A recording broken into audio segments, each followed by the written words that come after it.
And joining me now is the former director of the CIA, John Brennan. He's also an NBC News national security and intelligence analyst. Former Director Brennan, welcome back to Meet the Press, sir. Thank you, Chuck. Let me start with something, get you to react to something the president himself said about how this punishment of you is not about silencing you. It's actually about something else. Take a listen, and I want to get your reaction. There's no silence. If anything, I'm giving him a bigger voice. Many people don't even know who he is, and now he has a bigger voice, and that's okay with me because I like taking on voices like that. That's the president essentially confirming he actually wanted to elevate you and make you, is that what you believe he was doing? That's what he said there. Wanted to elevate you, make you more famous, and essentially make this a one-on-one with you. Is that how you read this? It's hard for me to read Mr. Trump in terms of the actions he's taken. But I think it was a clear signal to others who still have their security clearances, both in the government as well as outside, that if you cross him, if you speak out against him, he is going to use whatever tools he might have at his disposal to punish you. And so I think this is yet another example of his egregious abuse of power and authority. Just because he has the ability to revoke one's clearance doesn't mean that he is doing it for the appropriate reasons. Indeed, he violated the process that he himself, his administration, put out last year in terms of the basis for revoking security clearances. So I think it was just designed to distract the press from some of the other things that were going on last week. There were 9 other people. I'm going to put the list up of 9 other people that Sarah Sanders indicated could be in danger of losing their clearance. I know you don't have a video monitor in front of you, but it's James Clapper, James Comey, who doesn't have one supposedly, Michael Hayden, Sally Yates, Susan Rice, Andrew McCabe, Peter Strzok, Lisa Page, and Bruce Orr. And yourself. What do all of them have in common? Why are those the 10 people they're signaling out, in your opinion? Well, either because they've been critical of him or because he wants to use them as examples of the deep state or those that are trying to hurt him. In the case of Bruce Orr, a current Department of Justice official, I think that is one of the most outrageous steps that he could take, to revoke the clearances of a current government official simply because he doesn't like either them or their spouse in terms of what they might have done. That is so antithetical to what has been the practice and what has been the tradition and what needs to continue to be the basis for the granting or the revoking of security clearances, so that you trust people with those secrets. Yeah, I'm curious, on Friday night with Rachel Maddow, you indicated that you've had lawyers contact you about possible legal action. It's 48 hours later. What would that look like? Is that something you're serious about? Well, I have been contacted by a number of lawyers, and they have already given me their thoughts about the basis for a complaint, an injunction, to try to prevent him from doing this in the future. If my clearances and my reputation, as I'm being pulled through the mud now, if that's the price we're going to pay to prevent Donald Trump from doing this against other people, to me it's a small price to pay. So I am going to do whatever I can personally to try to prevent these abuses in the future. And if it means going to court, I will do that. You have been more outspoken than really any former official.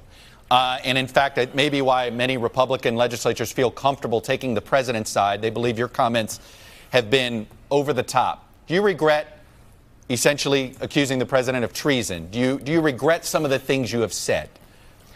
Well, I called his behavior treasonous, which is to betray one's trust and to aid and abet the enemy, and I stand very much by that claim. You are the former CIA director accusing the sitting president of the United States. It's not a private citizen. A lot of people hear the former CIA director accusing the sitting president of the United States of treason. That's a monumental accusation. Well, I think these are abnormal times, and I think a lot of people have spoken out against what Mr. Trump has done. And maybe it's my warning training as an intelligence professional. I have seen the lights blinking red in terms of what Mr. Trump has done and is doing, and is bringing this country down on the global stage, and he's fueling and feeding divisiveness within our country. He continually lies to the American people, and the types of things that he's doing, I think I need to speak out. And so I've been speaking out rather forcefully because I believe it's important to do so. I don't believe I'm being political at all. I'm not a Republican. I'm not a Democrat. And many members of the Congress over the years who have security clearances have spoken out rather forcefully against whoever was in the Oval Office if they weren't from the same political party. So now as a private citizen, they're telling me that I shouldn't do that. I'm sorry. I just fundamentally disagree with them. I want to give you a chance to respond to something Senator Richard Burr, the Senate Republican chairman of the Intelligence Committee. Here's what he said about you. He said, if Director Brennan's statement is based on intelligence he received while still leading the CIA, why didn't he include it in the intelligence community assessment released in 2017? If his statement is based on intelligence he has seen since leaving office, it constitutes an intelligence breach. If, however, Director Brennan's statement is purely political and based on conjecture, the president has full authority to revoke his security clearance. It seems as if Senator Burr is saying, have you said anything in the public sphere that has gone beyond the facts that you know? I like and respect Senator Burr. I was disappointed by his statement. I wonder whether or not he actually read my op-ed. I have told the committees, including his committee, everything that I know from my time as CIA director. And the CIA has shared with the Senate and the House Intelligence Committee everything that we knew. What I said in my op-ed is that I have come to understand, because of a free and open press here in the United States, what actually was transpiring during that presidential election campaign season in terms of meetings at Trump Tower. And also the fact that Donald Trump, when he was the presidential candidate of the Republican Party, when he called publicly on the Russians to find Hillary's emails, I didn't realize when I was CIA director that it was that very night that Russian intelligence went after her emails. So, and I made a point in the op-ed that collusion means cooperating in some form. Conspiracy is something else. And I think all Americans need to wait for Robert Mueller to be able to finalize his investigation and to determine whether or not there was any criminal activity that was taking place there. But I've spoken out against Mr. Trump's lack of decency, civility, honesty, and character. And I will continue to do that because I have always revered the office of the presidency. And I think Mr. Trump is letting millions upon millions of Americans down. Let me ask you, you were a sitting CIA director at one point. If you worked for a president that did this, what would you do in this situation? If I worked for a president who was this dishonest? If you were currently the head of the CIA and the president revoked the security clearance of a former CIA head, what would you do as sitting CIA director under that circumstance? And what advice would you give to Gina Haspel, the current head of the CIA? Well, I admire and respect Gina Haspel, and I want her to stay a CIA director, because I think it's important that this institution of the CIA and the professionals be protected from this very, very abusive White House and Mr. Trump. So you would sign on, if you were her, in this position that she is in, and you just outlined you have your own concerns about this president, and you trust Gina Haspel. If you were in her position, would you go along with basically saying, fine, revoke it, I'll keep my mouth shut because it's more important for me to stay in the job? Is that what you would do as CIA director? We all have to do what our conscience tell us to do. And Dan Coats, as the Director of National Intelligence, is somebody who I also respect. If I were in those positions now, I would express my deep, deep objection privately to Mr. Trump and have a conversation with him about just how bad this is for the community and for the national security and intelligence professions. And as a result of that conversation, I would have to decide then whether or not I could stay in my position. So you're saying that you would understand if somebody objected to what happened to you but stayed in the position because maybe they made the decision it's better for me to stay here and be a guardrail than to stand up and be a public whistleblower of sorts? I think that's what a lot of these very senior officials are trying to reconcile in their own minds.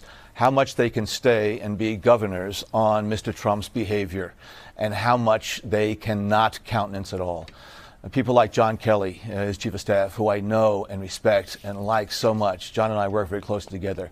I'm sure he's trying to keep Mr. Trump from doing awful, terrible things. Yeah.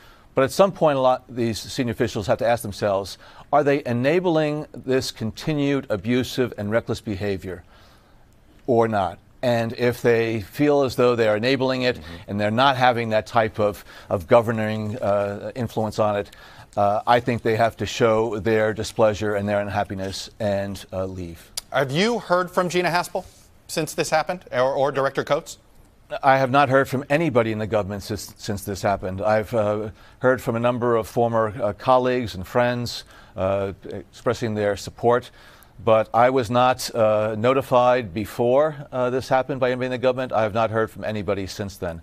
To me, that's not surprising at all, the way this White House, this administration works. Realistically, what does this mean? You've lost your security clearance, so what does that mean? Gina Haspel can't call you and talk to you about the job?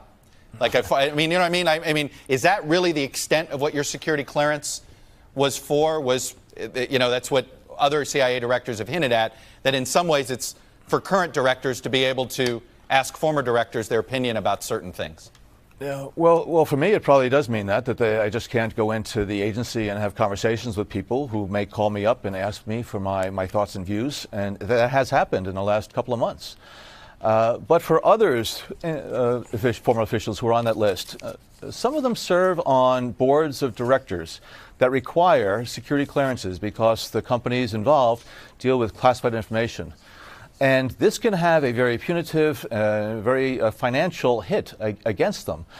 And so now if I were to be asked to be on a board that required security clearances, I couldn't. But again, giving up my security clearances in order to bring this issue to a head, to me, I'm willing to do that. First time in 38 years, I've not had a security clearance. I love and respect and admire my former colleagues in CIA and other places, and I will fight to keep their profession pure, objective, and not being politicized. And members of Congress need to step up. This is the time that your country is going to rely on you, not to do what is best for your party, but do what is best for the country. When you speak as a former CIA director, I'll be honest, my ears always perk up more. I think other people's perk up more. And so when you have drawn conclusions about the Russia probe, you have gone farther than most on collusion. You've gone farther than most on conspiracy. Is this based on information? Gone further than most on conspiracy, Chuck. I said collusion is certainly in plain sight. But you've connected dots that, for instance, Michael Hayden, even himself said, I agree with the facts that he's stating. I'm not ready to connect those dots. Why are you ready to connect those dots? Again, I'm just pointing out what is in plain sight, what all of us have read and seen over the last 18, 19 months since President Trump has been in office. The things that have come out, the individuals who already have admitted to wrongdoing. These are things with the Russians, and this is what speaks to collusion. As I said in my op-ed, it is going to be up to Robert Mueller and the courts to decide whether any of this rises to the level of conspiracy, whether or not Donald Trump had any intimate knowledge of any of this. But what I'm saying is that there is collusion that took place between individuals, Americans and Russians. Whether or not this is going to trigger some type of criminal activity indictment is something else entirely. And I've never put forth any thoughts on conspiracy. But collusion, I don't think Mr. Trump has made a secret of it himself. And final question, you talked about this lawsuit. When would you make that decision? It sounds like you think that if you thought a lawsuit could help prevent the revoking of other security clearances, you would do it. When do you make that decision? Well, I think there are a lot of people who are looking at this issue right now. I think I'm just one voice, one person. And so I'm going to be seriously looking at what those options are. And if my voice, if my name can help in this effort, I'm willing to do that. I recognize I have a bullseye on my chest now by all of those who are trying to defend Mr. Trump's aberrant behavior. But again, I believe very strongly, and I love this country, and I don't want to see it go down because of somebody like Mr. Trump who has failed to fulfill his responsibilities. John Brennan, I'm going to leave it there, former director of the CIA. Thanks for coming on and sharing your views, sir. I appreciate it. Thank you, Chuck.